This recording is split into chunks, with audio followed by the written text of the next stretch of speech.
Welcome to another Sunday. It is April 19th, 2 p.m. Eastern Standard Time.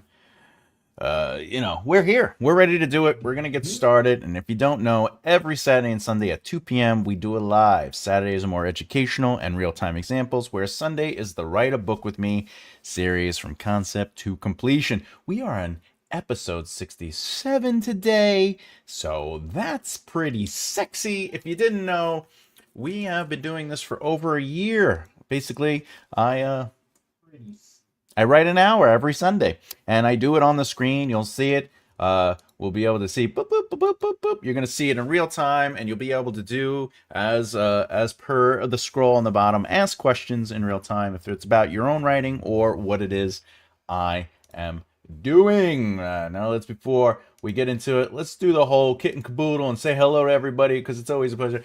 Oh, flowers, what is do. Summer breeze makes me feel fine. Hey, there's my cheerleader, Emma. Pom-poms are ready. Ciao, Bella. SB. Well, now I have this in my head. All right, let's keep it going. Flowers, everyone's saying hello. Emma, we are old. See the curtains hanging in the window. Evening on a Friday night. Boom, boom. SB.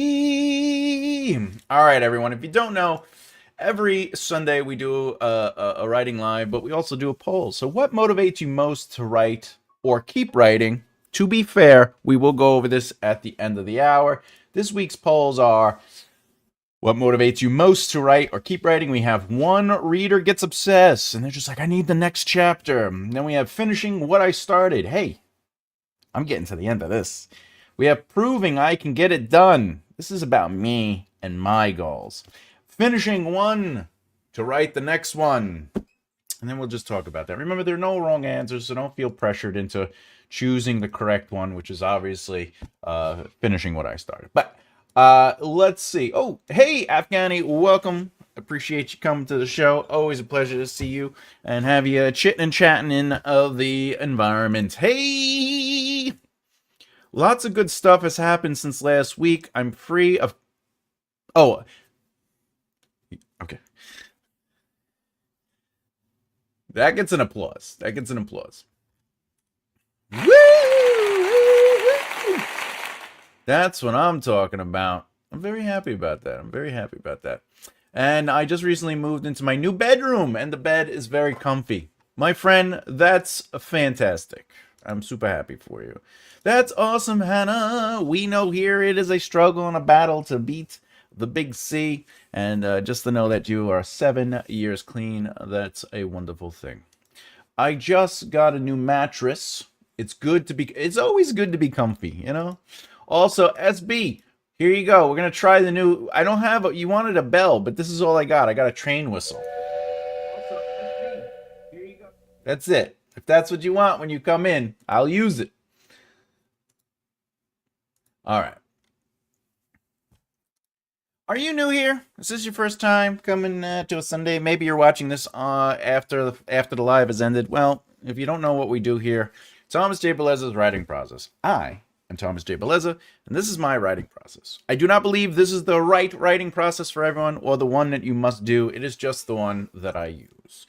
As I've said, 67 episodes in, and we've already done the first 9 steps. We are currently on the first draft. I'll be honest, we are not going to be taking a break for 2 weeks when we get to that point, but we are working on the first draft and getting it done. And we are on chapter 2.1, but technically this is like chapter 4 because I broke up chapter 1. All right, fantastic. You got to remind me if I miss it, though. All right, we got to get that whistle going. I got to get used to it. All right.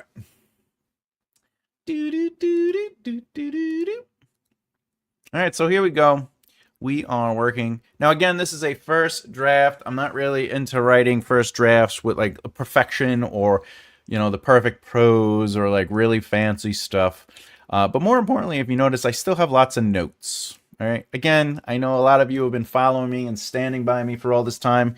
It's beautiful. I'm just saying a lot of the same stuff again for new people and also anyone who's watching this for the first time on the playback. So just keep in mind, it also helps me stay in the mindset. What's up, everyone? Congratulations, Hannah, for 7 years. That is a fantastic success here. And I just started outlining my new story called Guardians of This story is actually based off of my two names, Cassidy Jean Brschk, and my adopted name, and Lisa Pau, my biblical name.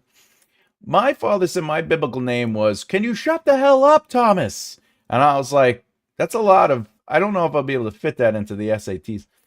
Hey, SB, Hannah, Shawnatron, quack, quack, quack, quack, quack, quack.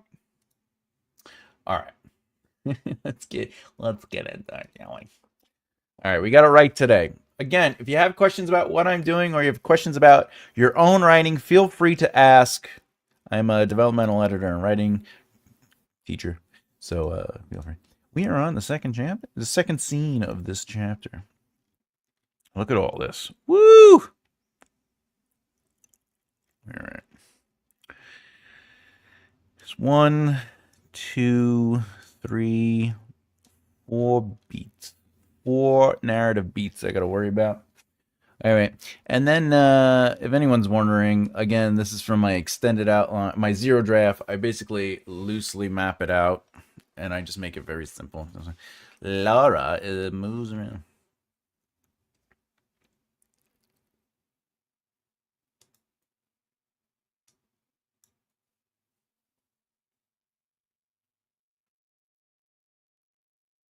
Hey, Emma, the badass Bennett author. Badass.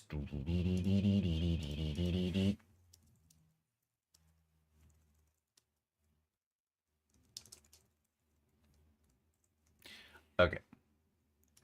Ooh la la. I mean,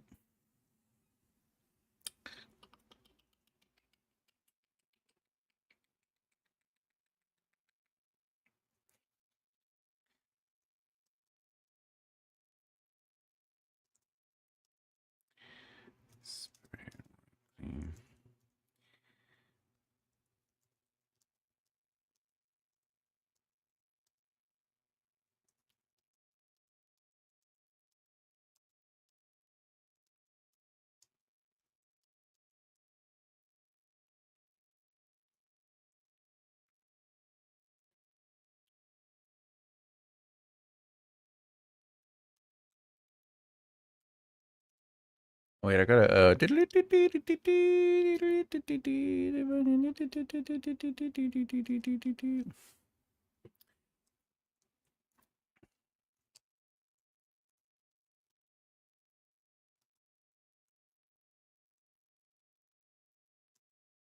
What's his name? Felix? I always get it. Felix. Felix. Yeah, Felix. Felix. All right, Felix. Intercom.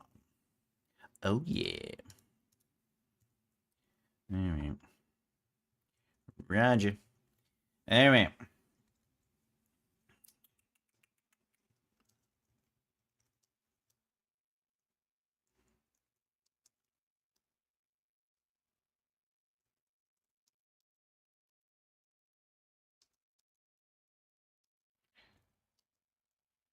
What we got? Oh, getting there, Sean, but still need some work. All right, I'm on chapter 8 in my Phoenix Angels of Eden. I added the verses of chapter 2, chapter 1. Fantastic. We'll give you a little applause for that. Amen.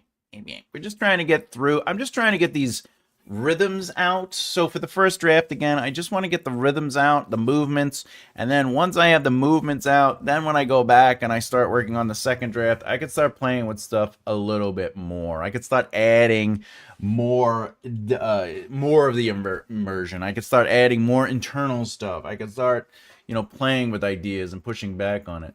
I will try harder, Emma.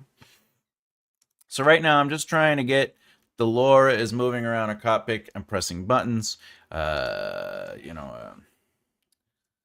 Hmm.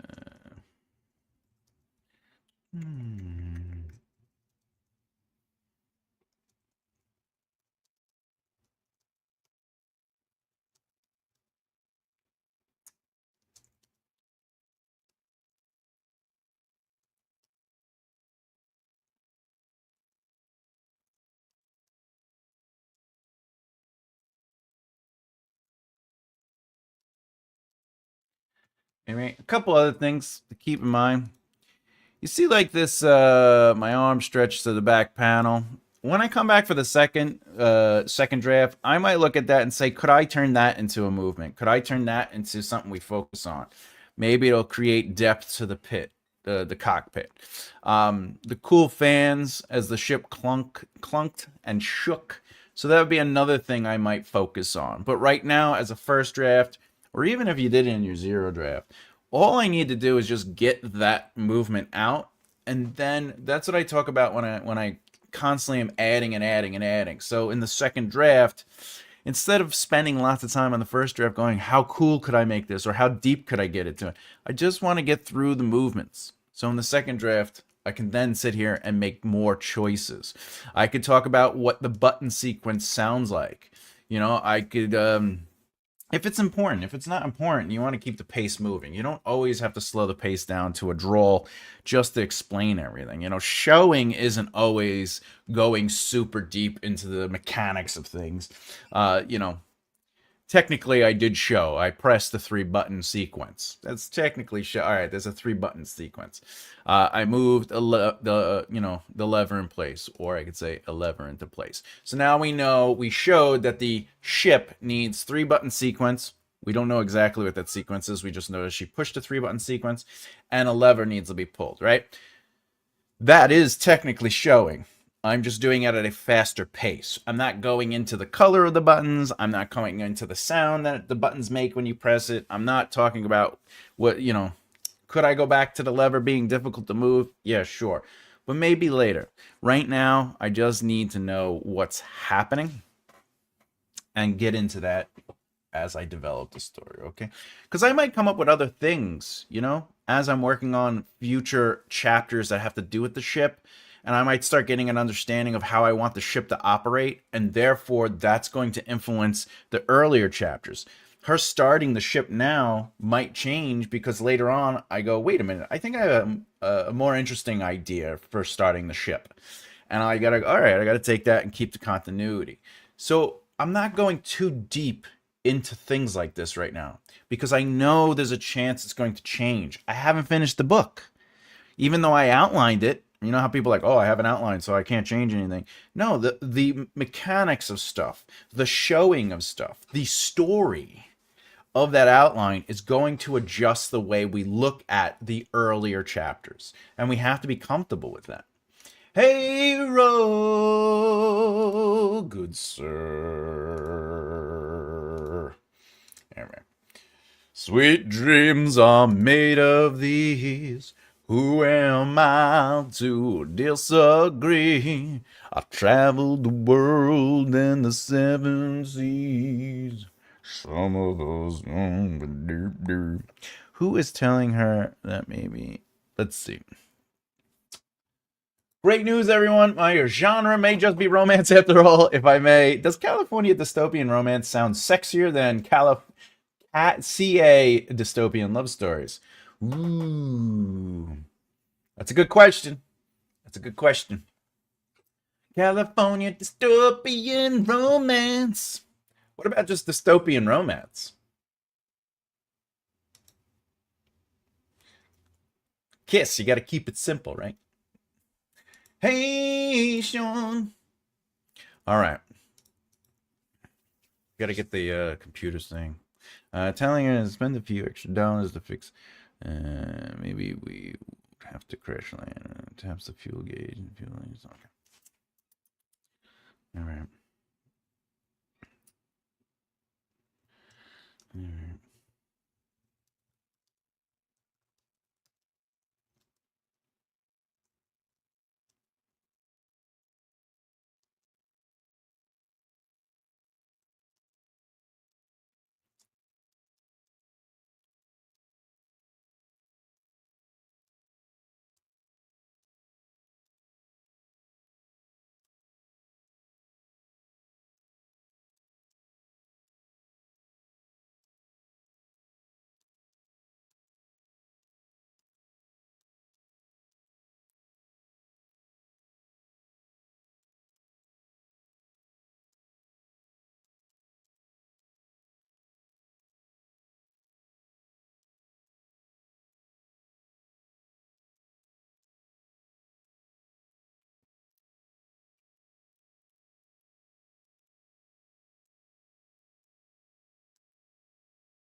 Where's it go? Do do do do do.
Hey, Angel Faye. Oh, M, what's up? You missed the. I had to open the can before I started. I needed a little sippity sip soups. Hey.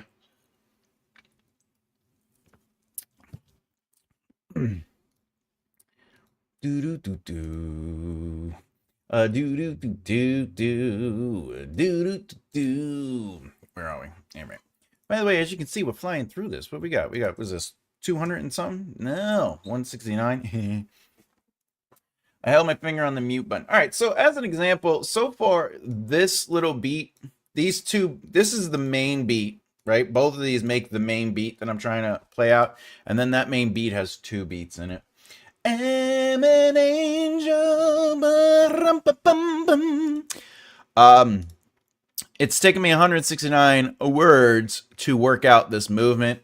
It's a first draft, so we're allowed to sort of kind of go a little bit into it. But that's the point. Just because it's a short piece doesn't mean... But I'm trying to hit every beat. So Laura moves around the cockpit. I have that. This place needs a spray and clean. Not that everyone ever comes along with me. Who would have thought? It's long and alone. Try the engines, Felix said over the intercom. Roger. So I press the three-button sequence. This is the moving around. She's looking at the ship. She's paying attention to the ship. And now she moves around and hit the buttons and everything. Okay, so now we got to get the computer. The computer needs to talk to her, so we're on to the computer part and saying you should fix the fuel gauge. So, you know, I have her notice the fuel gauge first. So we're starting the fuel gauge beat.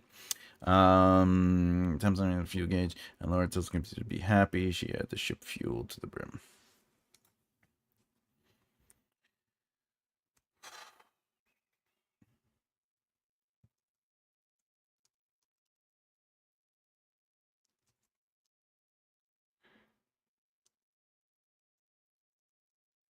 I think Roger's just lowercase, right? Rat. Oh, that's capital. I'll get on that later today. Roger. Uh,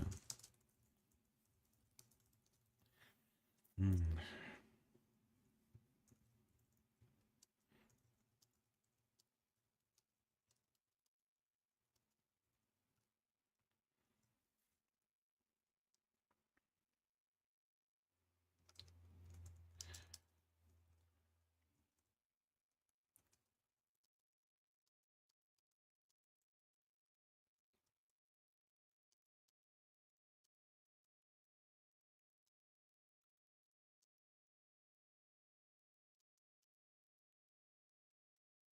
Okay. I'll catch it on a replay. Hey. By the way, if anyone's just getting here, we do have a poll. We will talk about the poll at the end of the hour. The poll is very fun today. What motivates you to most? What What motivates you most to write or keep writing? We have one reader gets obsessed. Ooh, my alpha reader. My reader needs another chapter. Finishing what I started. Of course, I'll get this done. Proving I can get it done. Now, the reason those are two different things is one is finishing what I started. I'm not going to just stop because, whatever. The proving it is more, there's more agency in accomplishing that feeling inside that this is for me. I want to do this and I know I can do it. And then, of course, finishing one to write the next one. Been there, done that. All right.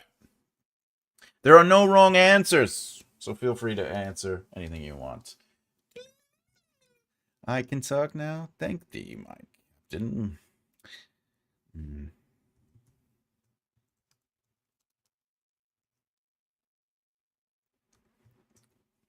I'm taking out the fuel thing, the filled to the brim. We don't need that. We don't need that. Or no, I actually think we do need that because we have to. How did they take off, right? So, uh,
hey, Afghani. Of course, when people like what I write, of course, yeah. I'm excited that people like what I write. Yeah, that's gonna always be a really good feeling. That ooh, yeah. My one alpha reader is currently reading the noir, and he normally just reads like 3 chapters because he'll like focus on 3 chapters. So if he's reading the fantasy, the epic fantasy, or if he's reading, whatever he's reading for me, he usually just does 3 chapters just so he can kind of focus on it. It takes about 2 hours to sort of like read through it. And then he goes back again and takes notes and everything. And I'm really far with the noir. Like I'm almost into Act 2 with it, with the zero drafts. And I went to his notes and he's like, I'm gonna call you. He's like, I might have gone overboard. And he read like 6 chapters in a row, and he's like, I couldn't stop. He's like, I didn't even write a lot of notes because I was just into it. And I was like, that's fine. We'll talk about it if you have any notes. So that was a good feeling. That made me write. That made me focus on the noir a little bit more. And then the following week, he did it again. He's like, yeah, I couldn't stop. I got to 5 chapters. I just read 5. I go, you're reading too fast. You're reading too fast. He's like, you'll keep up. So it's been a fun experience getting to have that energy put into me because he's enjoying it so much and that he's been reading it. And not that less notes means it's good or great, but it's nice in the sense of like, because we know it's a zero draft, so there's certain things he's not making notes on. He's just looking for structural stuff. But to have somebody read, an alpha reader or a beta reader, and come back and they're like, I forgot to write notes. I was just in the story. I was just in the groove, and that's a really good feeling. However, if I may, if at any point you do get notes, remember that's not necessarily you're a bad writer or you can't write or what you're writing is terrible.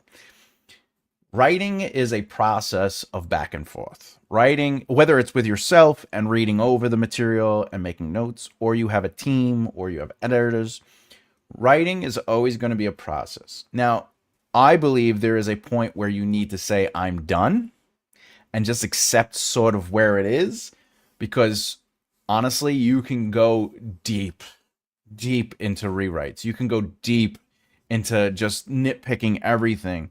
And when you get to that point where now you're just like, should I use this word or that word, this word or that word, and you're just going through each line meticulously, that's you might be done. I usually grade it on the final read. If readers are going through it and they don't have structural notes, um, CDR for me SB.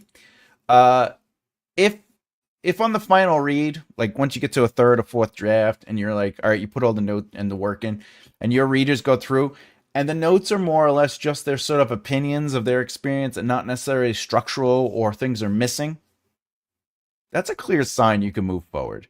Because, you know, there are books out there, I'm sure, that you've read that are traditionally published and they're out there in the world, and they're books like Game of Thrones or, you know, whatever, you know, the In Death series. They're just these big books. And you're reading and go, that's weird, or I don't like that sentence, or, you know, this looks like it. Because they're just preferences. They're just things that you as a reader don't like. So you as a writer have to find that line, that fine line between, do I keep going into the little things or do I accept that what the readers are telling me is solid? But at the end of the day, notes do not mean you're bad at what you're doing. Notes are just a part of the back and forth process. All right, let's go into it. Actually, you know what I'll do? This will be fun.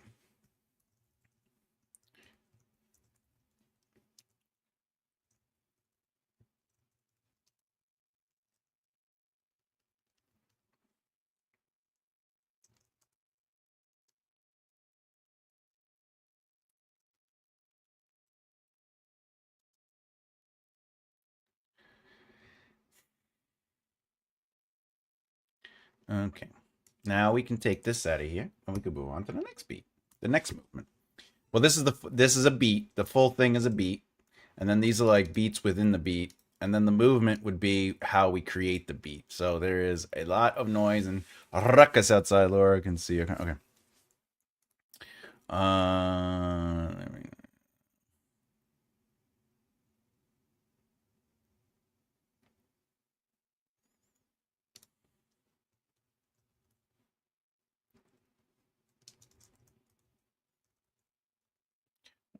Felix. Felix.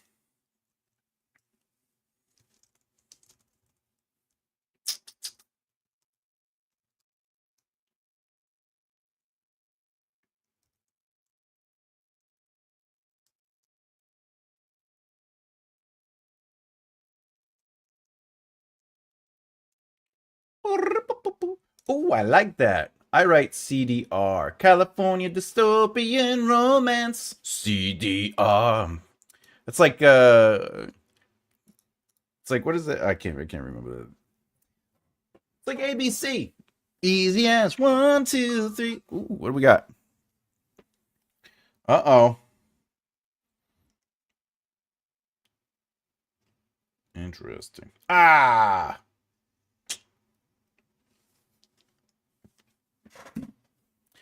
Anyway. Laura is, where's this? Laura can see a car. Ooh, we got to get to the action. Got to get to the action. How many words did I write now? This is probably 300.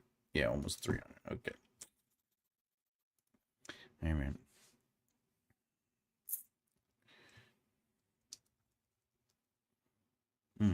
Let's just use leaning forward. Click the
Calling it romance would make it clearer what genre it is. Genre.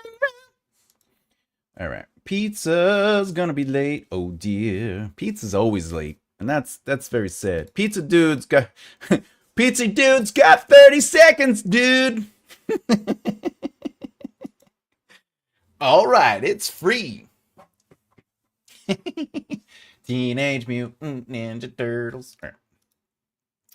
All right, so what I'm trying to do here is I'm trying to give, because she can't see this right now because she was trying. All right, let's get the cameras on. Okay. The little car's on the way. Oh, you guys got DoorDash out there too? Fantastic. What are we at? 30 minutes there.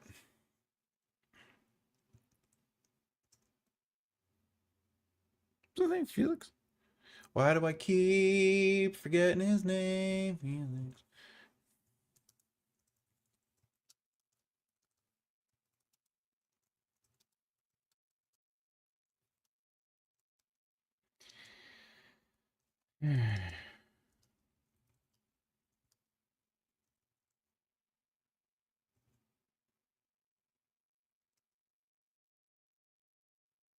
Hey, it's the Murdoch of the Kennys. My favorite Ninja Turtle was Mal from the Goonies.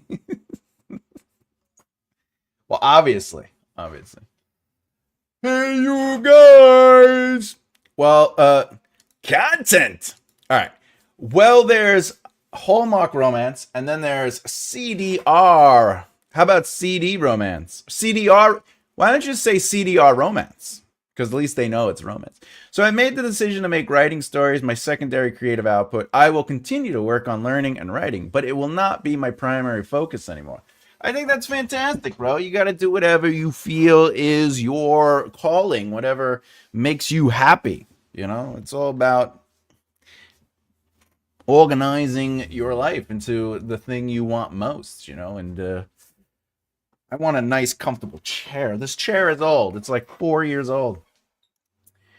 Sounds like a garage band from the Napster era. Yeah. Do. Boom. What we got? Oh, that's a decision row. What's number one? What's number one? All right, Felix, you there? My body tense, standing up to reach the cameras. All right, now let's get there. Okay.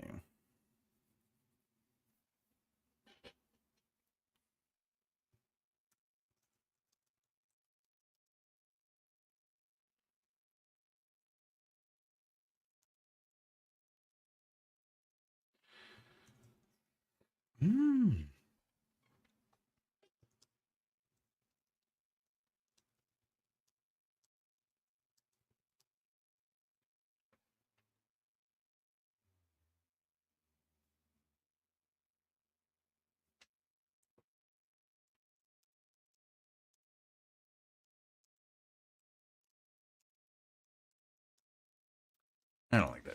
All right. We're taking that out. Maybe.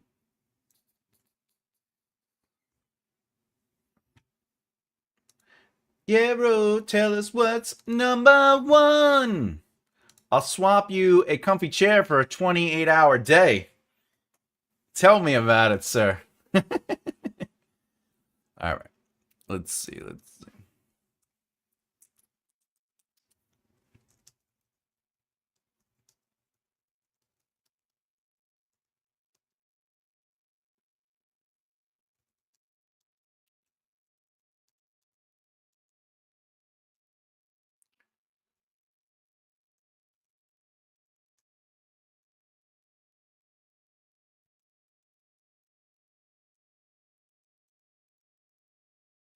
I gotta change the name of the cars. I gotta make a new kind of vehicle.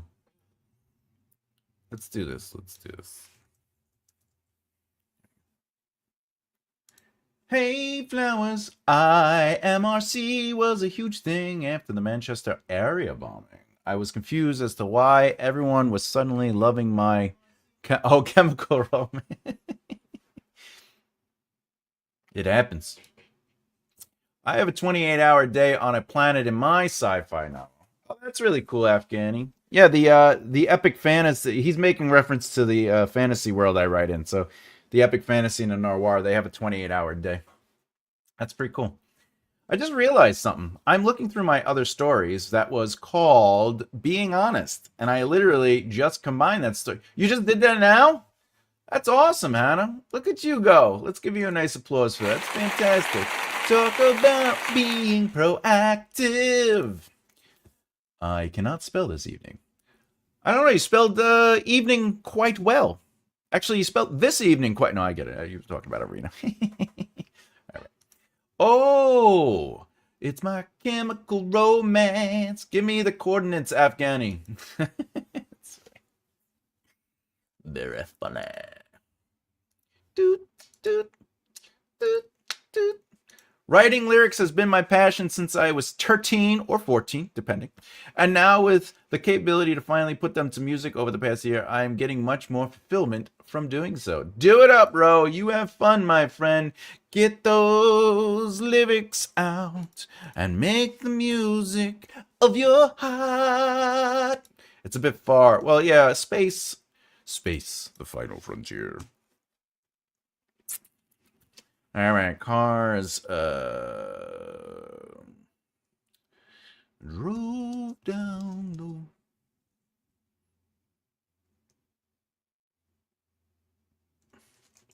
straightaway.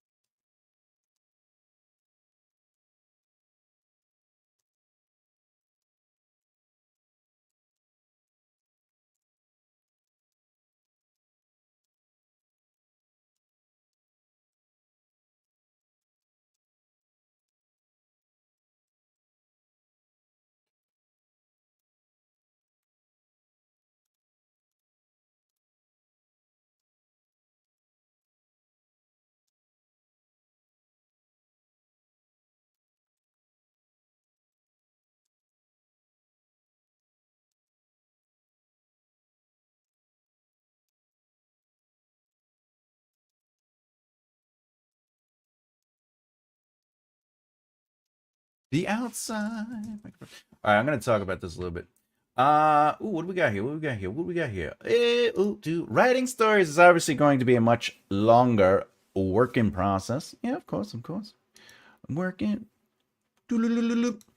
Yay, ro. Don't worry, Lene. I always spell shite wrong. It's funny.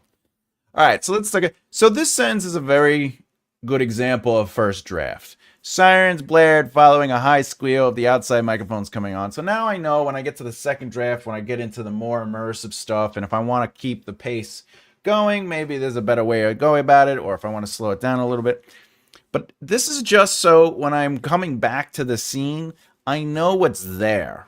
That's the thing about writing. Sometimes you just need to write what's there so you know as the author, and then you could start making more specific decisions later on. We can maybe establish the microphones outside.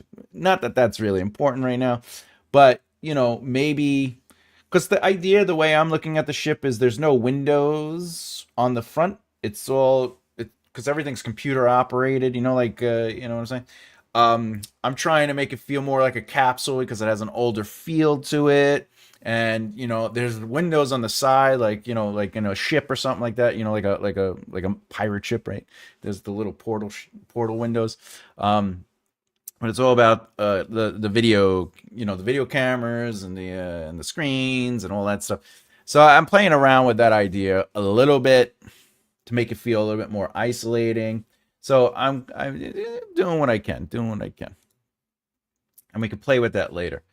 Is that why you write 3.5 words in a writing sprint? Because those are the ones you can read?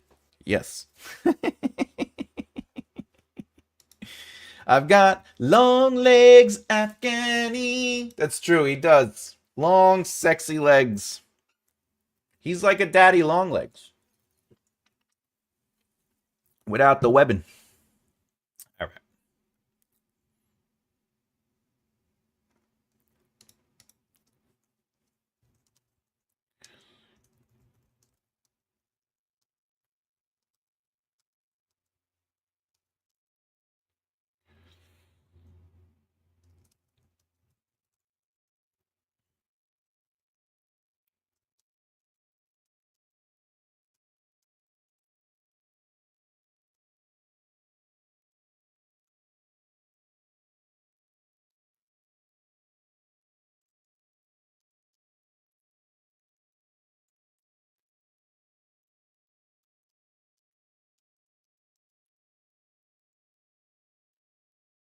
Come.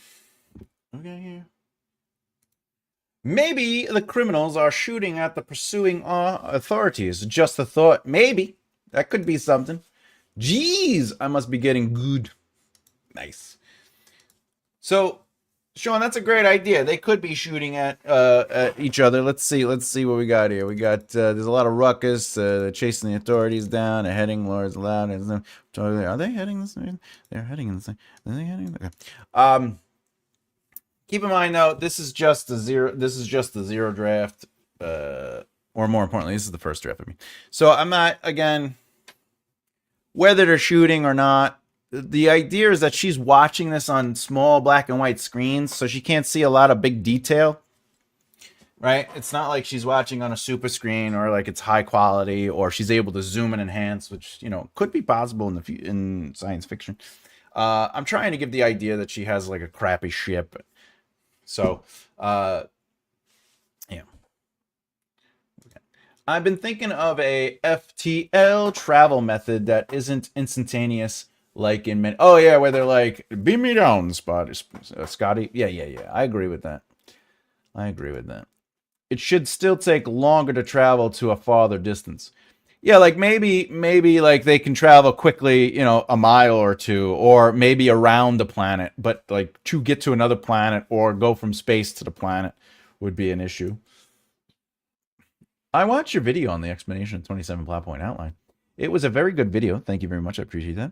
And I did the outline from that video for my Guardians of series, which has 6 characters. Oh, that's awesome. Who all have their own pavoos in their own baboos. That's awesome. Let me give you a little applause on that. It's good to see that you're getting work done and that you're right. I mean, between the planets. What if, and hear me out, they have to use a thing.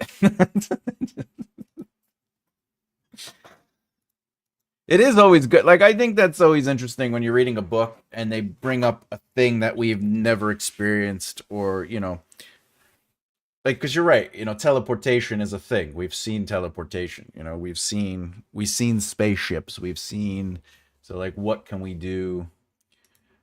The expansion. I think I have the expansion. Let me just double check that. Let me see that. Is this what I think it is? I just gotta see the actors' faces. Sometimes I don't. Oh, this is with Simu Liu, right? He's in it. Yeah, I haven't seen this. Stephen Strait. Is it good? Oh, Sean Doyle's in it.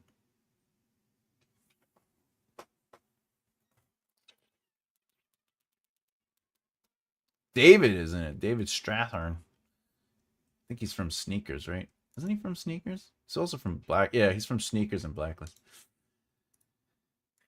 Expansion. No expansion. No.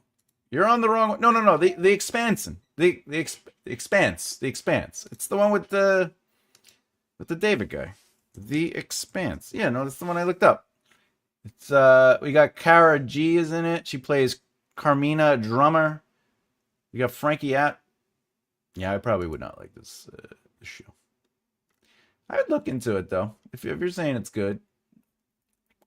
James Holden and his crew investigate a distress call from a mysterious ship, and Detective Miller begins searching for a missing heiress.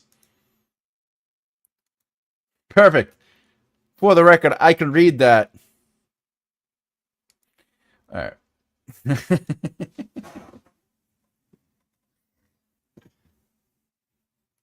You know what it is? I don't have like television.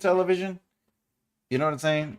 So like when I watch stuff, it's like I'm going to watch a very specific thing. I don't really like look for something to watch anymore, because I'm either writing or working with somebody or preparing for something. So when I sit down at night, I'm just going to watch what it is I know. Like in my head, I'm like, I want to see this, or, you know, whatever the case is. Anyway, they have a really cool method of travel. Not going to spoil it. Please tell me it has to do with beans. I mean, Who's the top fans today? We got M as the top fan so far. Sean, second. Emma's fourth. Not bad, not bad. Kenny Murdoch got ninth, but I think he left. Did you leave, Kenny? Is that right? I miss you already, buddy. All right, clicking and static took over the intercom. What's this?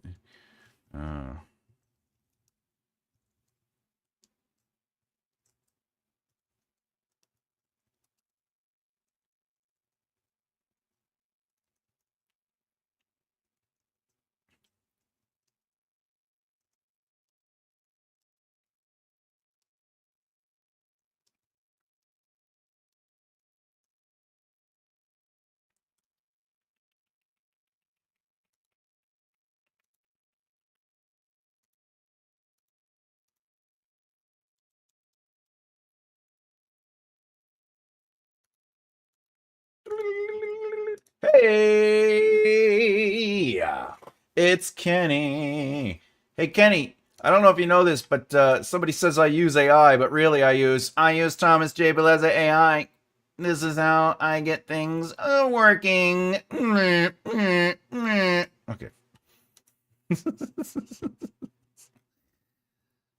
Got my little robot head.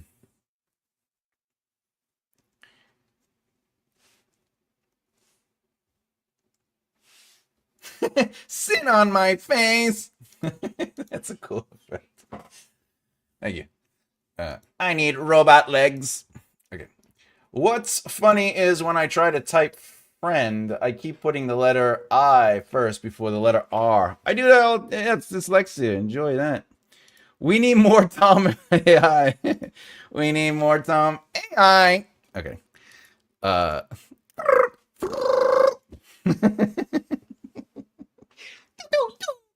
All right, I cracked a crack pop. I'm fine. We're hiding. We're hiding. TJAIB.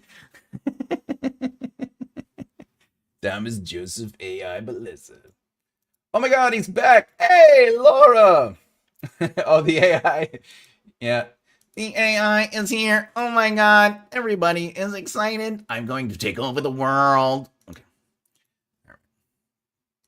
TJB, would you happen to have wind chimes? I don't know. You mean for the sound effects? I don't think they have wind chimes. Let's see. We got a heartbeat. We got a punch. We got side. What is that? Slide long.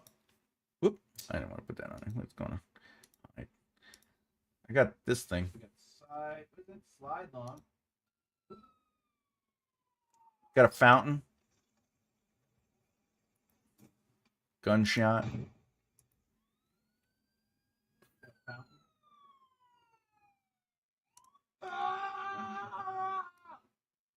That's it.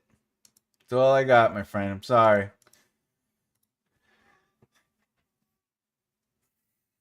Sound effects. All right. The cause.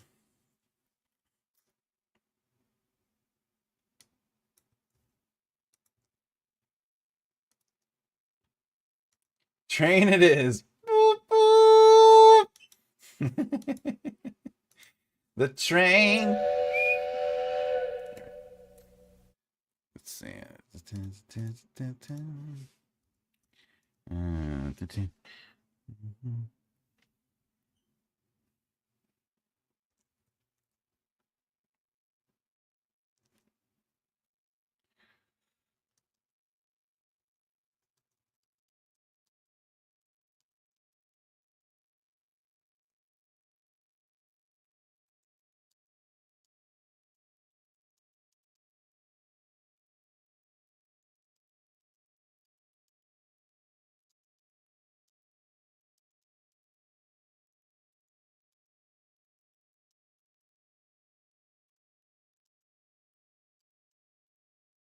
Blurry.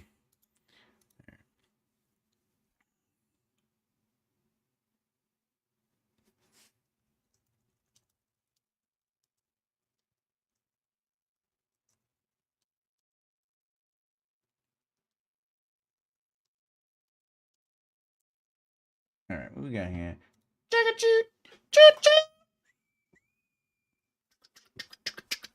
Okay.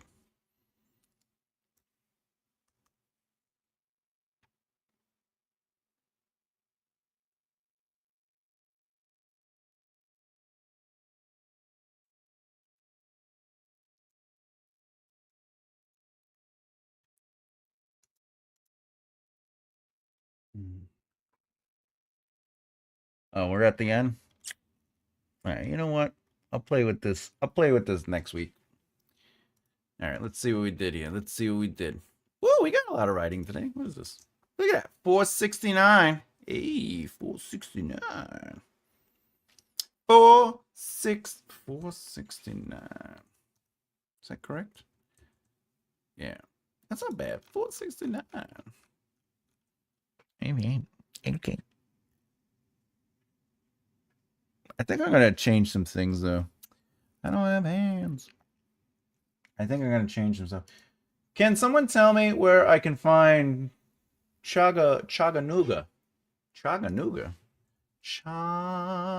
That's in Tennessee, I believe, but could be wrong. That's let's see. Yeah. They got mountains and everything. Tennessee, my friend. Tennessee. All right. I think that's good. We did an hour. I'm happy with that. Got 400 something. Tennessee. Riding that train high on. Oh no. George Carlin was the train conductor on Thomas the Train. I just want to put that out there.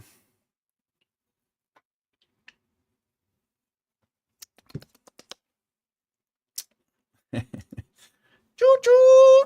According to the Googly. All right, everybody.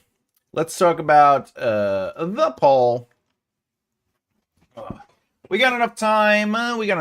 Here. So, what motivates you most to write or keep writing? Where's the poll?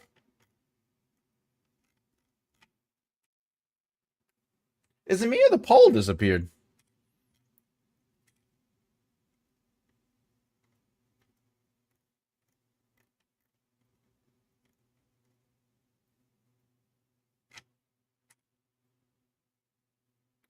The poll disappeared.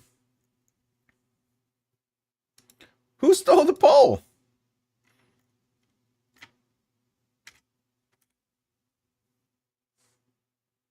One second.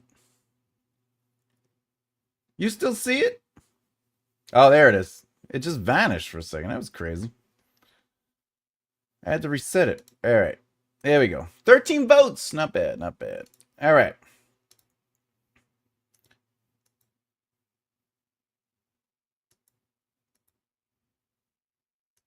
All right, so the poll is, what motivates you most to write or keep writing? We have one reader gets obsessed. Yeah. We got finishing what I started. Nice. Proving I can get it done. And, of course, finishing one to write the next one. While everybody is trying to figure out what their vote is, if you haven't voted already, I'll give you a moment for that. I danced on it and it collapsed. Oh, I see. It's behind. Oh, my God.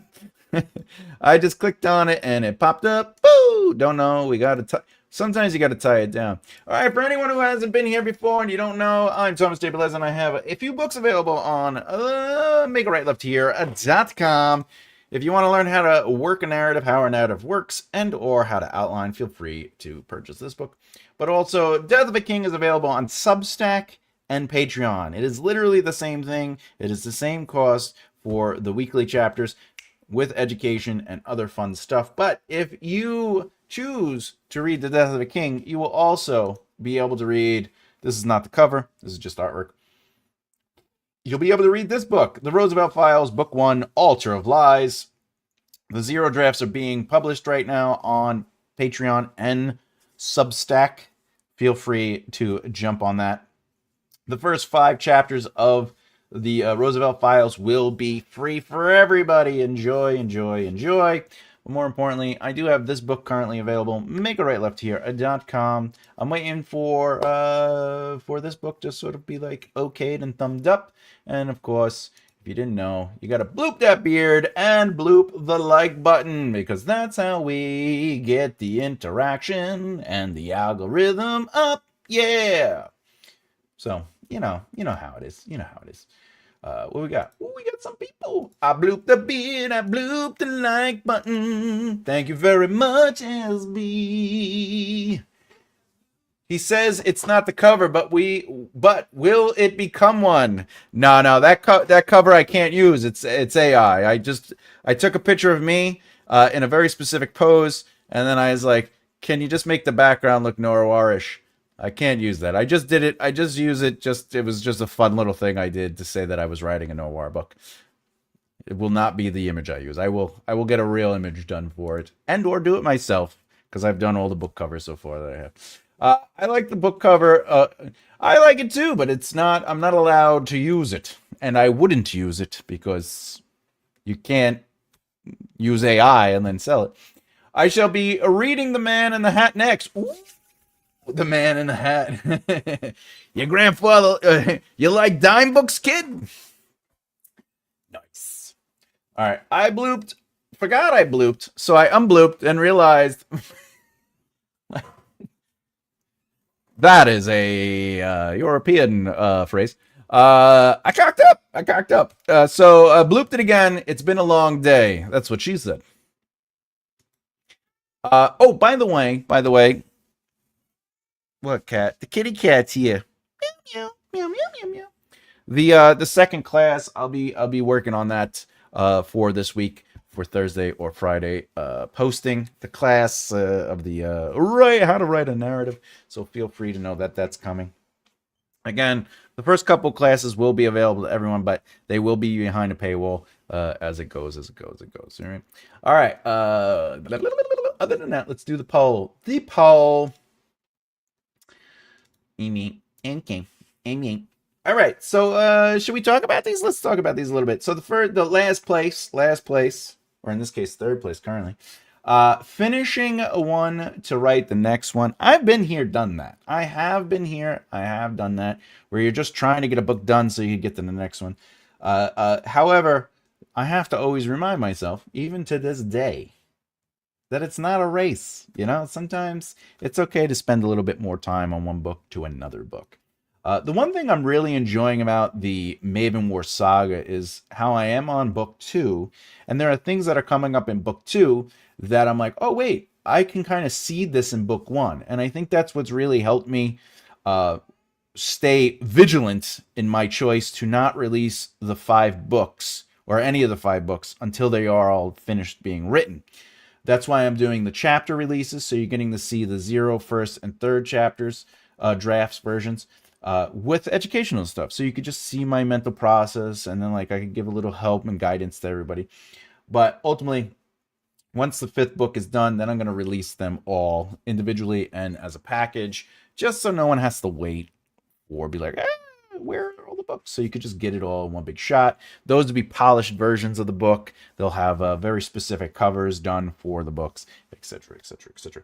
But I was trying to just get through the series, and I had to remind myself, no. Take your time, relax. It's okay. You don't have to get things out. It's not always about getting the books out, But that's why I have the self-help books, and this noir thing I'm flying through, so I'm excited about that. But the idea isn't just to have content. The idea is to build something interesting, build a community around the concept, and then give the audience something that they work for, but ultimately have some quality to it. What we got? I gotta go, my man. Who wears pants on that which are buddy pants? Fun stream as per use. Thank you, sir. Kenny Murdoch, everybody. Give him a big applause. A very funny guy. Thanks for checking me out. Kenny does streaming too. I don't know his streaming name, but he is a streamer, and I believe he does video games, but Kenny has to talk to me about that, and I'll be happy to promote it and push it. Or he could just put it in the comment section now. All right, moving on. One reader gets obsessed. This is probably the thing that draws me to write more. I think I talked about this earlier. When my beta readers or an alpha reader or even friends read something and they're like, I'm liking this, or I can't wait to get in the next stage. I'm pumped to get them the next chapter or hear their thoughts on the next chapter, but that keeps me ahead of them. That keeps me writing so they have something to come to. One thing that I did do with the first book in The Death of the King is as I was writing the zero drafts out, I would send it to my alpha reader. I was kind of going a little outside my normal structure, but I would, because this was like a close friend that, like, you know, I trust his words. And he would like read it, and he read all the way to the end. And then he's like, "Oh, you're working on the first draft? Send that to me." And I was like, "Yes." And then I sent him the first. So I was getting like real fine, specific detail through the whole process instead of me doing it, you know, in batches. But once I got the alpha readers, I did that as per my as per this thing, the boop, boop, boop. I followed the process with a group of alpha readers and beta readers. But when this is like a close friend and somebody, you know, that I it's like a brother to me. Anyway, but that actually drove me to write the book. That kept me going. That got me doing what I had to do, and I just couldn't stop because I was like, I just got to get him the chapters. Oh, all right, let me clean them up. And it really helped me fly through that book in a good way, Finished organizing my main dashboard. Yeah, let's give you applause for that. It's an accomplishment. You're doing stuff. You're making things happen. I love it. All right. Oh, what do we got here? Even telling someone about the general idea of my book and them complimenting me gives me a lot of motivation. It does? Well, Afghani, let me tell you something. You're a fantastic writer. I've read your sample work. I've read the stuff that you put on the Amazon. Keep writing, sir. Get those books out. We need more Afghani stuff, all right? We need more Afghani stuff. Very good stuff. You're a very good writer. ASB. You're welcome. And I'm not just saying that. It's not a hyperbole. I mean that. All right. Finishing what I started. This is always good for you know, for that motivation. My book is, well, where is it? Where's the link? Can you, I don't know if you could put the link in the thing, but let's see. Amazon. We'll go to you. Gene. What is your, one second. It's, I got it. Do.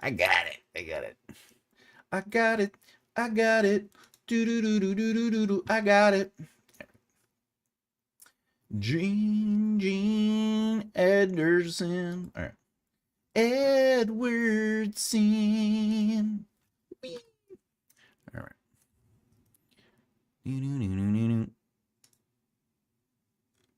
Look at that.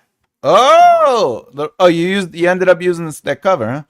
The Reverend Second Life. Oh, you made a hardcover, huh?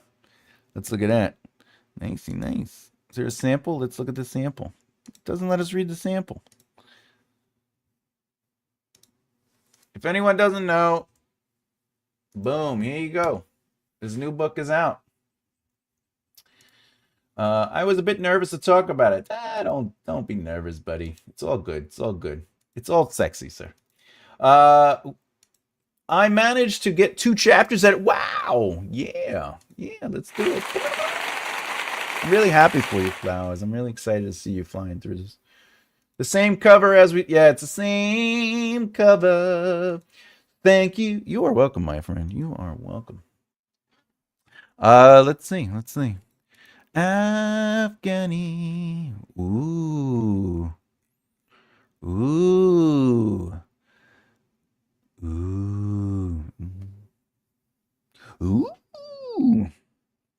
As he held a full cup of ale, surrounded by small, eager gathering. Nice. That's a sexy sentence. Lord, ominous thumps echoed from my head, he said, his voice carrying through the room and drawing the attention of curious eyes. Excellent sentence. A sound that would test the heart of even the bravest adventurers. He paused, savoring the suspense. They were the steps of a colossal ice troll, a behemoth the size of an elephant.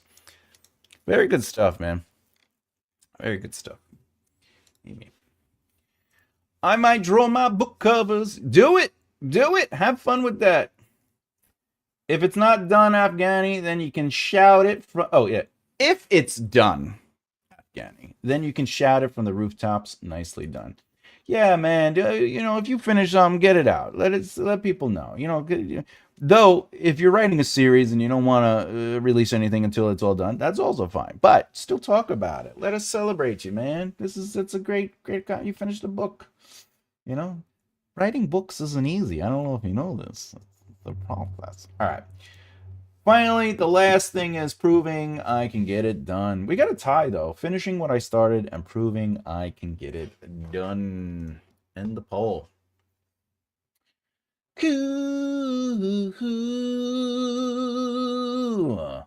don't know if anyone else has this feeling, but the moment I published it, I wanted to hide under a rock.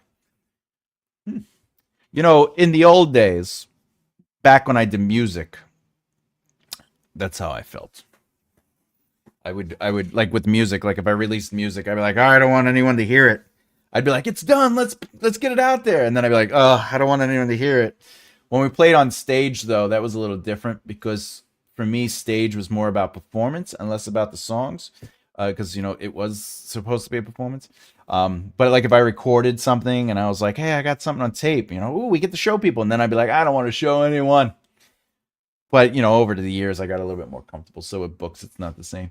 But it's a completely normal feeling, my friend. Completely normal feeling. But again, if I may, be confident, man. You got some good stuff. You have a good use of words. No tie. Oh, looking at the tie. Yeah, finish what I started. Gets top billing. Finishing what I started. I love it. I love it. I'm still on page 1. That's better than being on page none.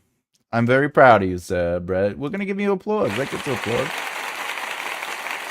Adding it to my Kindle might be a little while until I get. Oh, but you got a long to read list. You got a long to read list. I know the feeling. My first sales were the year after my release. I published in 2024. First sale in 2025. After that, nothing. I know that. Yeah, that does happen. That's a scary thing. Thank you. You're welcome, sir. By the way, to sell a book, you do have to market it. I don't know if anyone knows that.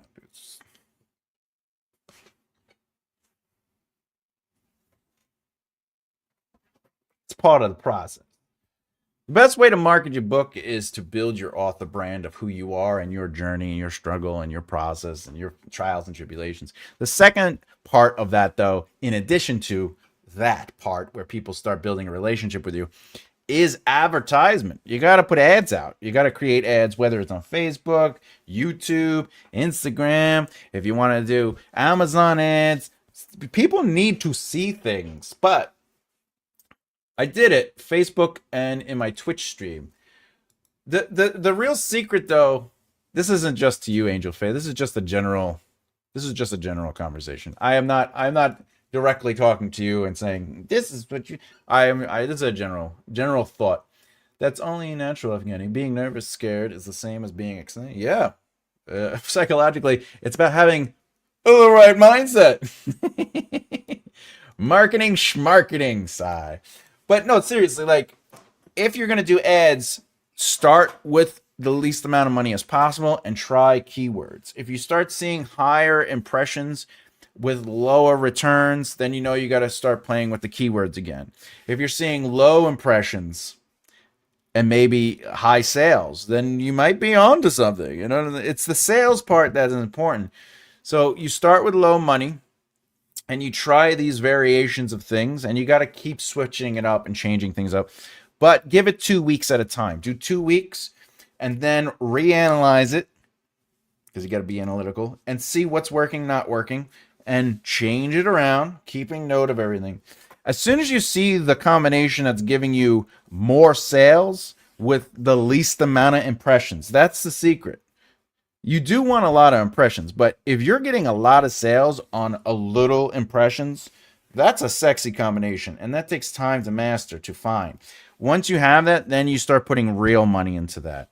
And if your book is, say, $15 and you're making $6 on it, that also influences how much you can technically spend to make something back. Because if you're spending $500 a month, and which some people do, you really $100 is pretty good to start. But honestly, if you start with $20 for the testing, that's a good start. You know what I'm saying? So you got to make choices and play around with it. So I got to inform my 400 plus friends of what I'm. It's not that you have to tell them what you're doing.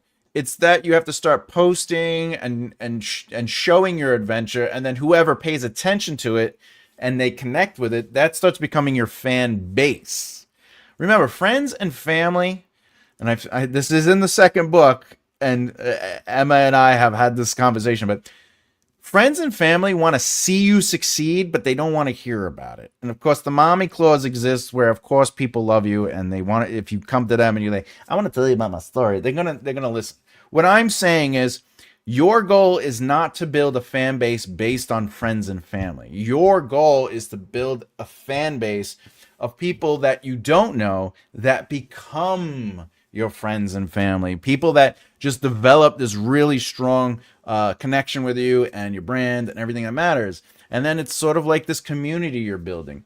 It's just your friends and family know you and stuff, so they're going to support you. You know what I'm saying? So if you just focus on your friends and family, you're not necessarily going to build a massive audience. So you gotta have to. The rule of thumb is you need 10,000 people. You got to get 10,000 strangers to notice you, to accept you, to believe in you before you can ask them to really buy a book. So once you start building that sort of a scale, then you could start saying, hey, I got a book available. But you can't really say, buy my book, or I'm writing a book, I can't wait till you buy my book. You know what I'm saying? Only a few of my real friends even know I'm a writer. Yeah, that's what I'm saying. You're in a good place like that. Should friends and family know and support you? Yeah, it's great when that happens. But like my parents were gonna buy my book whether it was good or not. You know, like my parents were gonna come to my music shows. My parents came to see the films I was in, or if I was acting in a play. Like they're just gonna do it. Like, you know.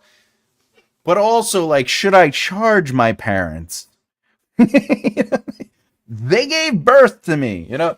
Like, so it's just my mentors always told me friends and family are great for support systems. And whether they buy your stuff or not, awesome. But your goal is to build an audience of fans, of friends, of people that you build these communities and connections with, because they don't know you, right? Your friends and family know you. So when you're like, I'm going to be a writer, a lot of them are like, oh, that's a great idea. Wonderful. You know, and they're going to support you, but at the same time, you know, whatever.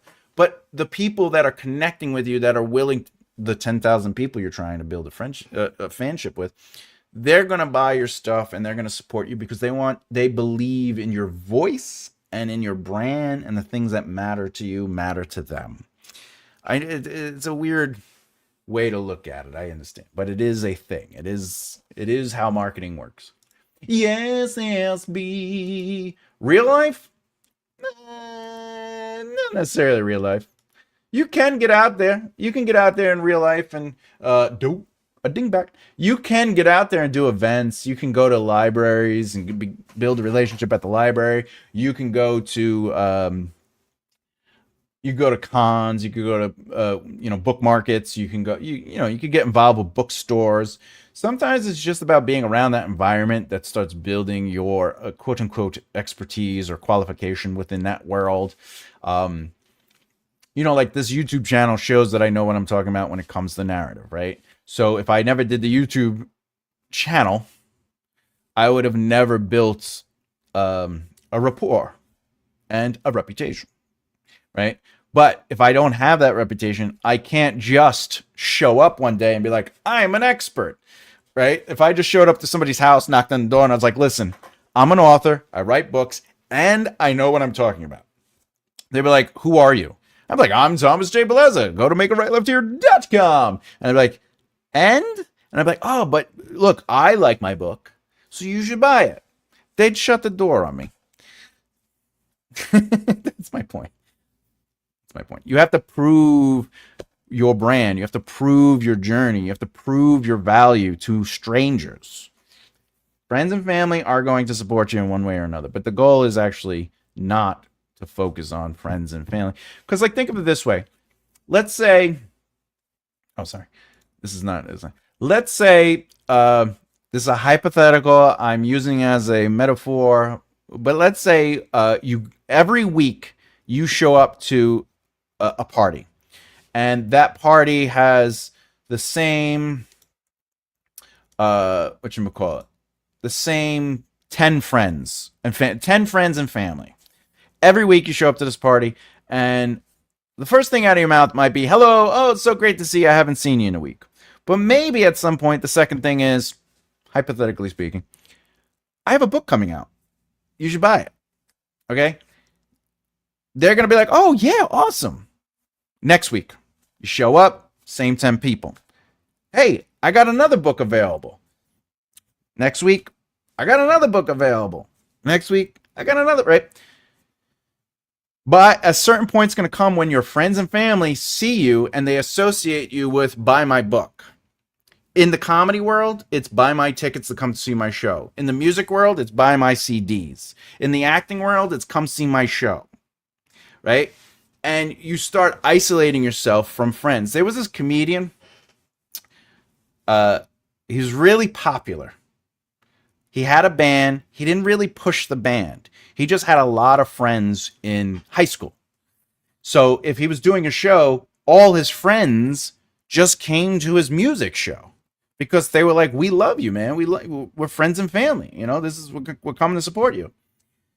Then he decided he wanted to do comedy, but he started telling everyone about it. And every single time you saw this kid, he'd say, "Hey, I got this comedy thing I'm doing. I need 5 people to show up and you vote for me, or I need 10 people to show up to vote for me, because then I'll move on to the next stage." Right? And this went on, and he did it for over a year. And by the end of the year, everybody was unfriending him on social media because he started just messaging people, "Come to my show. I have a show coming up." Right? He was asking more than he was giving, if that makes sense. Right? But people started unfriending him. People started avoiding him. A whole bunch of people took him aside, as very funny. They literally, it was like an intervention. They were like, "Yo, bro, you got to cool it with this stuff." Like, some of his closest friends were like, "You have to cool it. Like, we get it. You're doing comedy and it's a passion for you. And you left the band to do this, but like, you're annoying us." And that's the reality, is you're not supposed to tell people to buy your stuff in that sense. You're supposed to let people know it exists. It's okay to say it, but it can't be the only thing coming out of your mouth. It can't be the only thing you're known for. You can't be the buy my thing person. You have to be the person that has a little bit more to offer, a little bit more value, a little bit more depth, maybe a conversation, maybe, you know, being involved with your brand or community helps other people, whatever the case is. And then you could ask. The reason people spend $100 on a Metallica hoodie at a Metallica show is not because Metallica's on stage going, "Buy my hoodie" in the back. It's $100. It's because they're supporting Metallica. They believe in Metallica, and Metallica means something to them emotionally, and it's connected to their newer community culture and the people that they share something. So being an author is the same exact thing. It's all about building community first, and then it just so happens you have a book.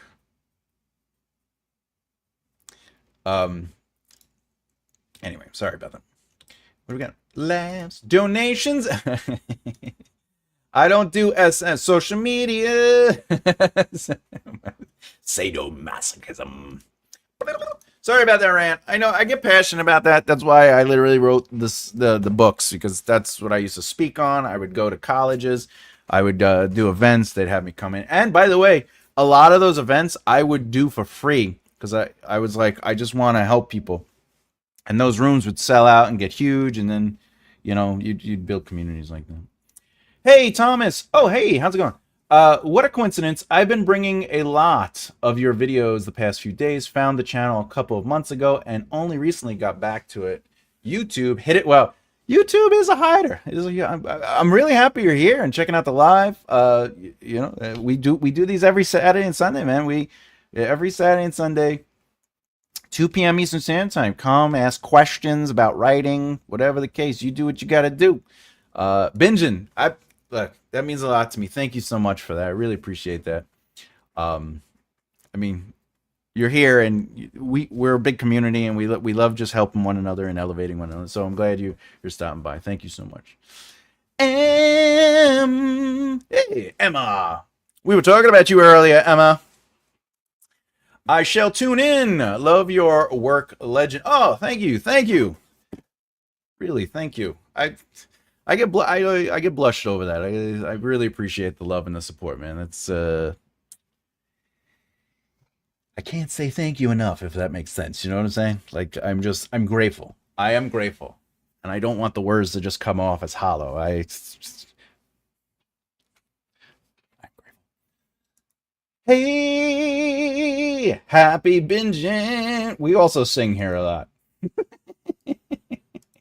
We're singers, I tell ya, singers. All right, all right. Boop. I just subscribed to your channel as well. I just subscribed. Oh, very cool stuff. Subscribed. Fantastic. What we got here? Did you do these animations? I'll have to watch your videos. I have to watch your videos. You are subscribed. I'm putting you in my favorites to look at later. Boom. I subscribed. Thomas is not the best at accepting his awesomeness. Accurate. I get embarrassed. You know, I get very embarrassed. How's the Tuesday library thing? The class at the library is going really well. Thank you very much, Sean, for asking.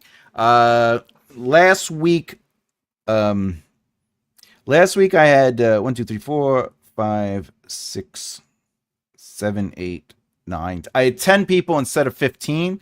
But the 5 people that didn't show up, I did get emails from saying they were coming back. They just couldn't make it that week. So that was good. I got some really nice emails from people asking for critiques. So that was really nice that they're becoming interactive. It's always nice when the students are being interactive. It's going really well. I don't know if I said this last week, but they upped me from, I think I did. So I originally was signed on for 8 weeks, and then I got approved for an additional 8 weeks. So the workshop is now going to be 16 weeks because I got a really good reception. A lot of people said they liked the first class enough, and it's good stuff. Your cheeks match the screen. That's why I have it like that. You know, I want people to see me vanish. I second that. I've worked my way through most playlists and catching up on author interviews. Good stuff. Oh man, SB, you know I appreciate it, and everyone else here. I remember when I was trying to get to 1,000. What was it? 4,000 watch hours, and everybody came through, and the community, all the people that have so much love to everybody, especially those who are still here with me today and started with me. We rallied, and you all watched my videos, and you flew through it. I honestly would not be where I am without that kind of support, and that meant so much to me that it fueled me to keep this going. It fuels me to keep making videos. I want to try and make better, stronger videos. I want to try to give you as much as I can. That's why I'm doing the Patreon, the Substack. That's why I'm doing the actual class. I'm putting the classes on here for you guys. I'm just trying to give back as much as I can to show how much I appreciate the support. Because without the support, what am I doing? You know, I'm just sitting here. You know, so I do this for the audience, for you guys and girls. Oh yeah, I've been analyzing stories but struggled to write them myself, or I'm just too perfectionist to have finished something. You know, that's not a rare case. You know, a lot of people do struggle with that. I'll be honest, that's something I struggled with, especially when I started as a screenwriter. I was trying to make perfect screenplays, and the thing I always tell people all the time is, great writing is rewriting. You have to put the work in, and it's going to be a process. You need to write anything, whether it's crap or not, get feedback, do the work, take notes, do the work. Spider-Man is one of my favorite examples. It took 20 years to get made. So Tobey Maguire's Spider-Man took 20 years to get made. That's rewrites, new directors, new actors, more rewrites. Pretty Woman started out as a movie called $3,000. And it was not a Disney movie originally. It was a very dark. People died of a heroin overdose. There's a murder. There's a lot of bad stuff that happens in that. Disney did purchase that movie and they rewrote it a whole bunch of times. And the thing that they ended up filming on screen is actually mostly improv and reworked in real time through Gary Marshall, who is a genius. He's, Happy Days and all Laverne and Shirley, right? So writing is not one and done. Writing is always going to be, here's where we start, where can we go? So as long as you remember that, that should release a little bit of the pressure of being perfect and realizing you got to write crap first and then sort of like play with it. Thank you for sharing that, though. I don't have social media, so how can I get my friends and family to know when my book... Again, I don't recommend trying to get your friends and family to know to buy your books.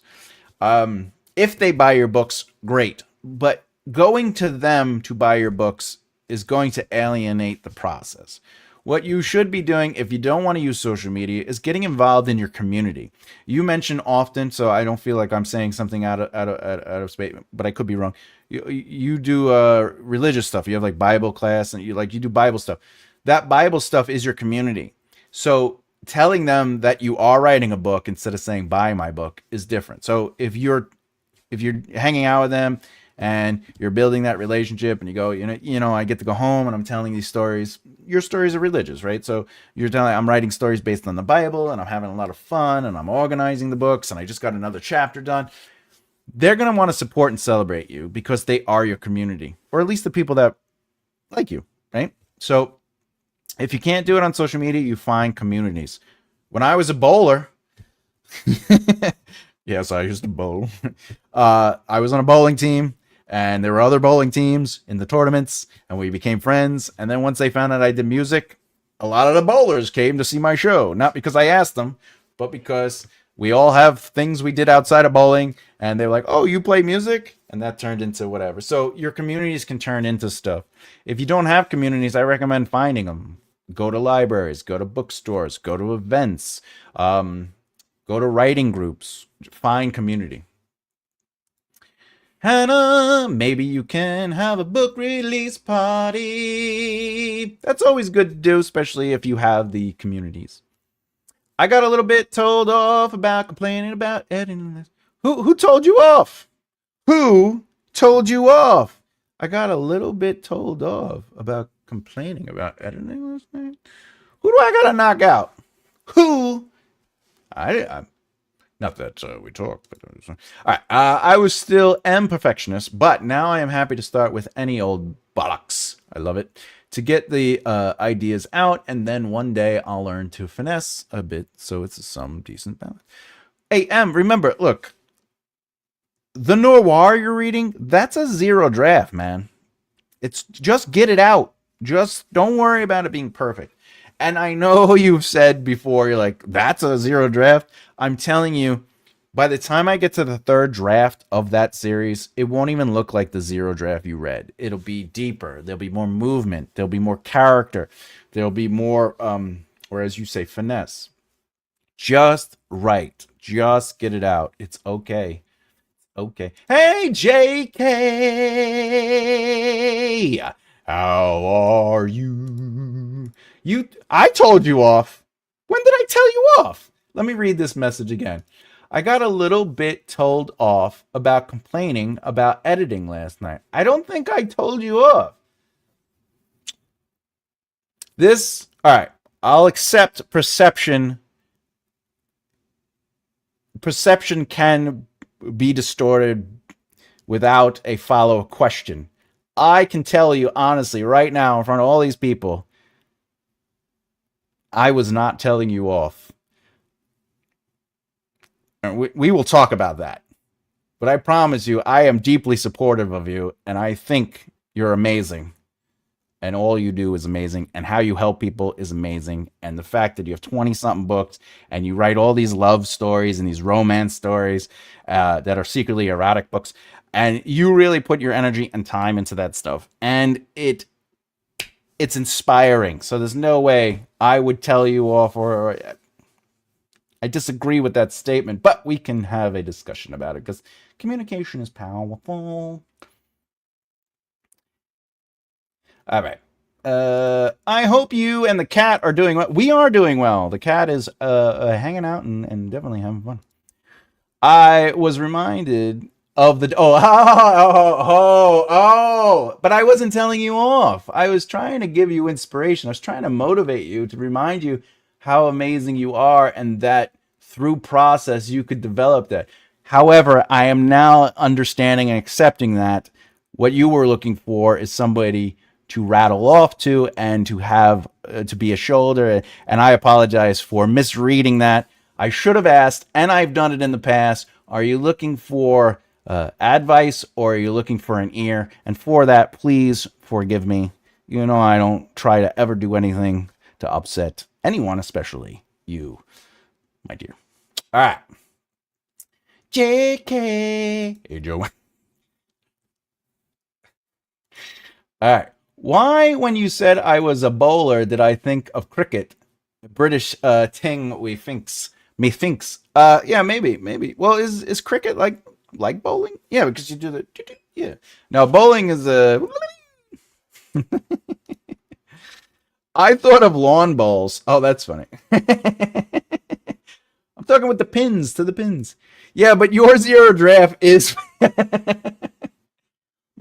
look. We saw Emma do the edit in real time of my first book, the first chapter that I ever wrote, untouched, and as you could see, it wasn't perfect. There were corrections and adjustments and questions and pushbacks, so it doesn't make it perfect. You know, everything is work. Thomas's zero drafts.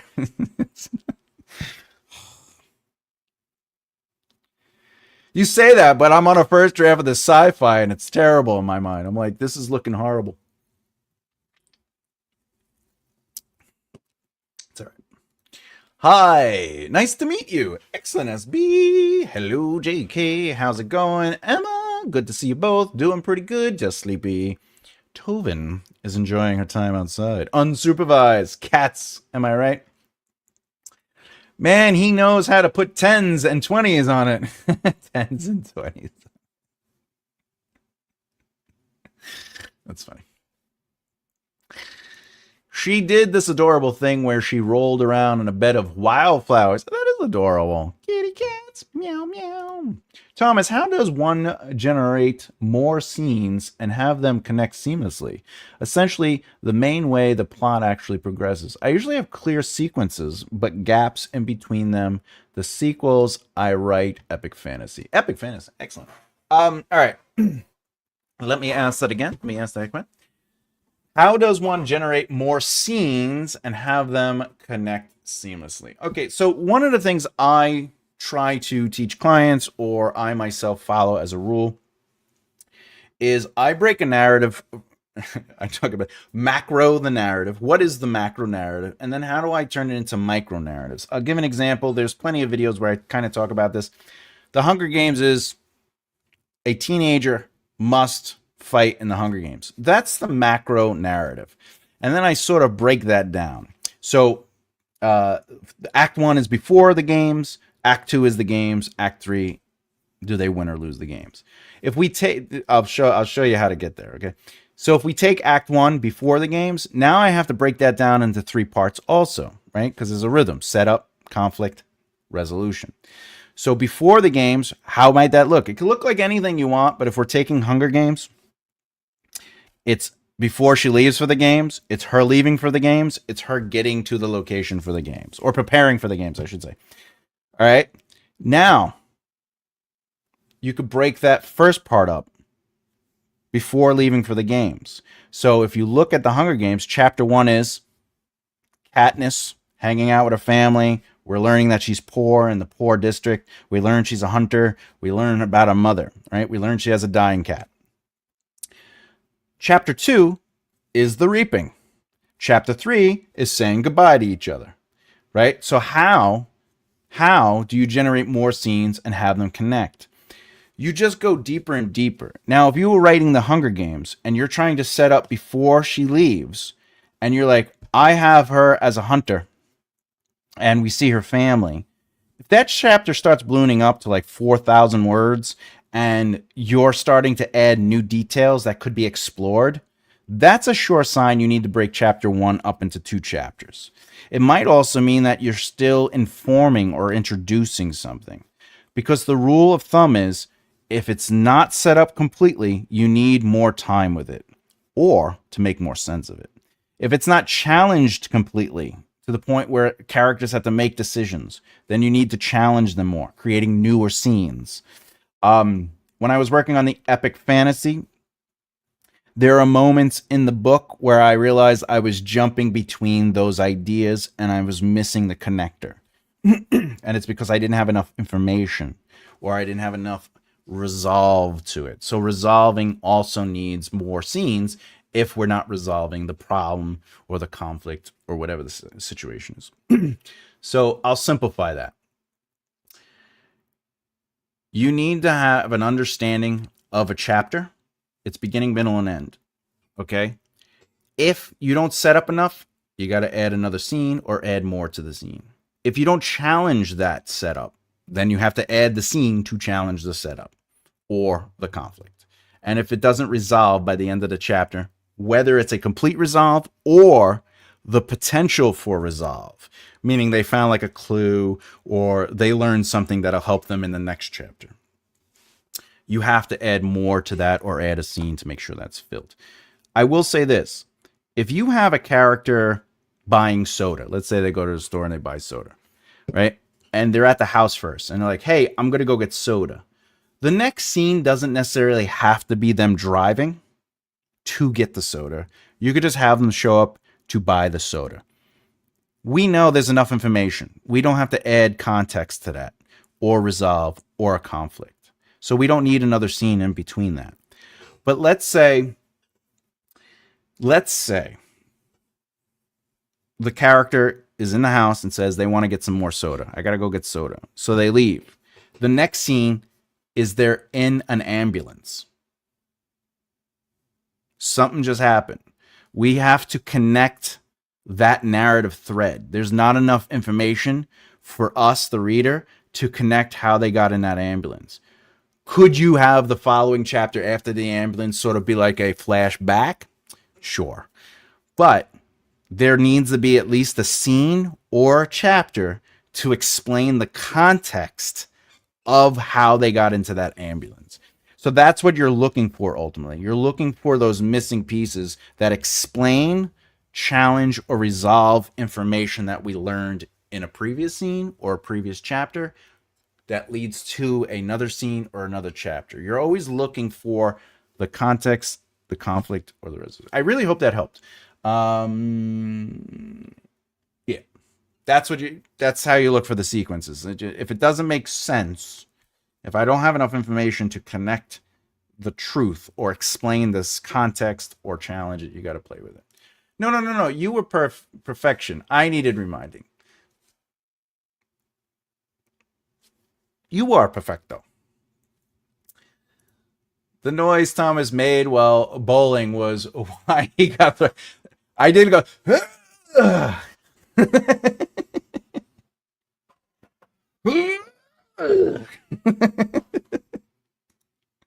That had better contain water. Let me see. Yeah, it's sugar water.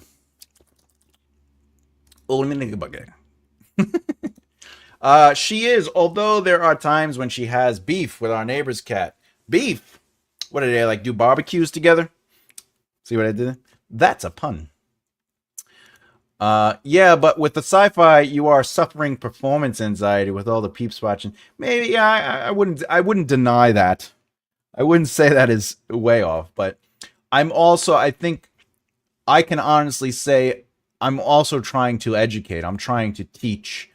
And I do it in my classes too. When I do it at the library, I like write in real time, but I'm also trying to, I'm writing and then going, what can I explain on this? That's why occasionally I stop and I go, let me talk about this for a little bit, because my brain is, I'm trying to think, what is the educational element? Because I don't want to just sit here and write in silence and be this person. And people are just watching my head bobble back and forth, you know. Neither cats has gotten hurt. That's thankful. Feline edition. Well, no, there's a cat and there's the tabby. There's a tabby that's like sick. That helped. Thanks, Thomas. I think I just need more walks and daydreamings. That's true too. I'll do my dishes and I'll figure out a whole scene. I'll be like, oh, why didn't I think of that? Why didn't I connect it? Actually, I have a question for everyone out there. I'm just leaving your comment up because it connects to it.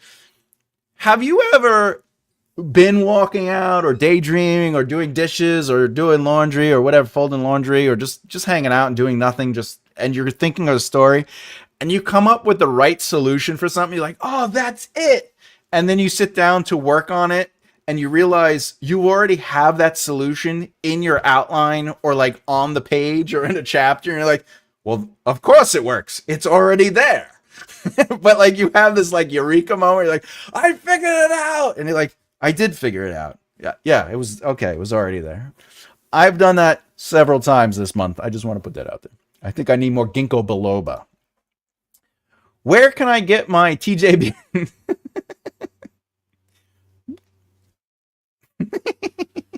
I have a Telmore Altanian kind of like little thing I had made. Little, can you see it? Is it? It's not. There it is. It's a little Telmore. Telmore Altanian. He's from the fantasy books. Do. All right, where are we? Oh, we did good today. Lol. Should I get a bobble doll? Just did I wear the hat? Hat or no hat? Let's see. Bobblehead hat. Let's see.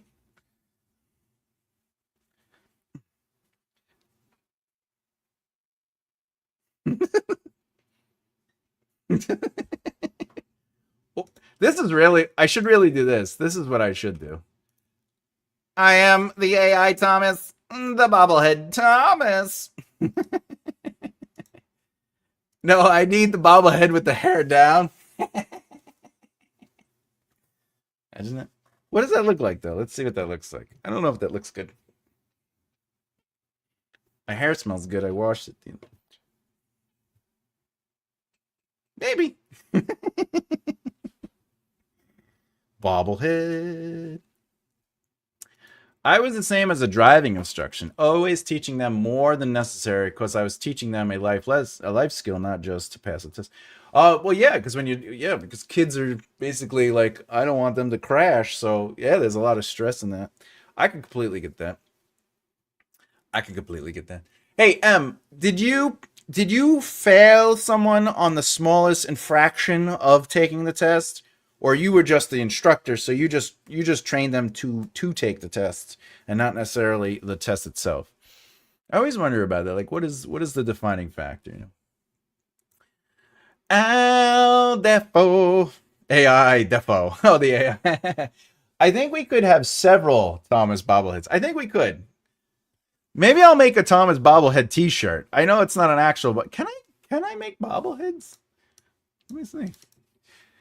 Can I have a home? Can I have bobbleheads made of myself?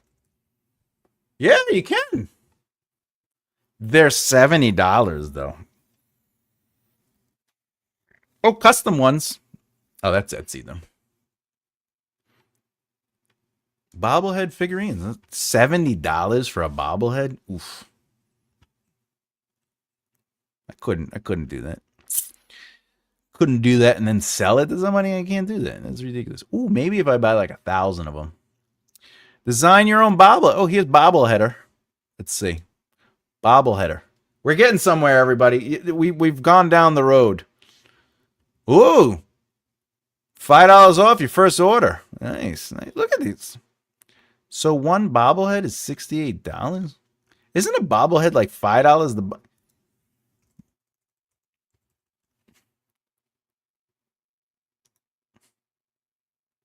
Oh, bobbleheads are expensive. No, they're like, oh yeah, they're like $30. Wow, I didn't know bobbleheads were that expensive. Jesus. Oh no, this is $20. This is $12. Whatever. I'll look into it. I'll look into it. It seems fun. For different occasions. Ooh, yeah, the Christmas bobblehead. What percentage to you do you have your page set to? Is it easier to focus on the larger? Oh, what percent? 200%. This is what I have currently right now. This is 200%. So I have the font on 10.5 for the size. It should be at 12. It should be. It should technically look like this when you're writing. I just don't do it because I'm the one doing it. It should look like this. It should be at 12 font size and then double space. I don't do that because I just write it like this. But I have it on 200% because my eyes are terrible. However, to be fair, my screen is also huge. I have 4 big screens. They're like 30 inches. Because I'm basically blind. I don't even have my glasses over here, but then we can really bloop the beard. Imagine I just made the head a beard. That'd be funny. All right. You can design bobbleheads and Lego figures. That's awesome. Yeah, I was just seeing you could do that. We're on a real journey with you here. I mean, to make your bobblehead pop all the time. Boing. Boing. I was an instructor. I taught them to drive, and the test was just a part of the process. Sexy. Totally not.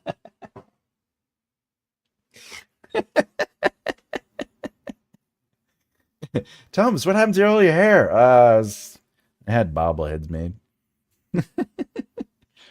I could do the beard. I could get beard hair, no problem. That grows really quick. I don't understand why it's gray though. It used to be. Why am I getting older? I don't understand. Do I look like I'm 48? Be honest. Do I look like I'm almost 50? I mean, I am gray. These grays are crazy. I like gray though. I kind of can't wait until I look like an old wizard. You know? Anything to really get this look going, you know?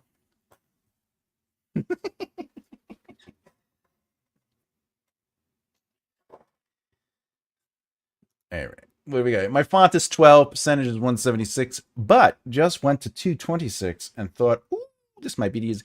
Yeah, I mean, whatever helps you see the screen, honestly. I always fought that for a while. I was like, no, I have to try. And I'm like getting closer and closer to the screen. And I was like, maybe I should just make the font bigger. Oh man. I'm going to give you applause for that. This is whee. I appreciate that. 34. I'll take it. Take it. I don't feel 34 though. Thomas the Gray. None shall pass. Thomas the Gray. That's funny. Honestly, defo a wizard. Every time I played D&D, I was a wizard except for one time.